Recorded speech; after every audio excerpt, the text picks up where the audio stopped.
ह्याला म्हणतात कोकणातली माणसं आणि कोकणातला जिव्हाळा, ठीक आहे ना. तर मामा माझ्यासाठी फणस काढतात खाण्यासाठी. तर ही बघा, तर हर हर महादेव भावनसला मी कोकणामध्ये आणि कोकणामध्ये कोकण कोस्टल राईड करतो या. आता मी आहे दिव्यागरमध्ये, आता निघालो हरिहरेश्वरकडे आणि तिथलं रत्नागिरीकडे, ठीक आहे. तेव्हा मामानं फणस खाल्लं, त्यांना म्हटलं मी कधी खाल्लं नाही, तर त्यांना माझ्यासाठी फणस खाल्लंय. आणि ही त्यांची वाडी आहे, ठीक आहे.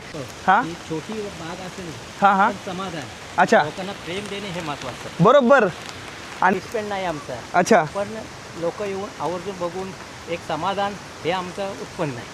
Right right right. असं म्हणणं येतं की लोक जे आमच्याकडे येतात, आम्हाला जे जिव्हाळा लावतात, जे आम्ही त्यांना प्रेम देतो, ही आमची खरी शेती, ही त्यांचं म्हणणं आहे. तर ही बघा त्यांचं ही काहीतरी अशी वाडी आहे. आणि आता ह्यांच्या घरी मी मस्त चहा प्यायला थांबलेलो या आणि पाऊस चालू या आणि खूप जास्त भारी वाटतं या. संपूर्ण व्हिडिओ आपल्या MH45 रायडर यूट्यूब चॅनलला बघा, विसरू नका. सर ही आहे आपल्या कोकणामधलं घर आणि ह्या घरी आता आपण मस्त फणस खाल्लं आहे. त्याला असं काहीतरी, हो आलो आलो. दादांनी माझ्यासाठी हा फणस सरून आणलेला आहे पूर्णपणे. आता मी फणस खाणं नाही कोकणामध्ये, ठीक आहे. आणि त्या संगच मला दिलं आहे जेवण.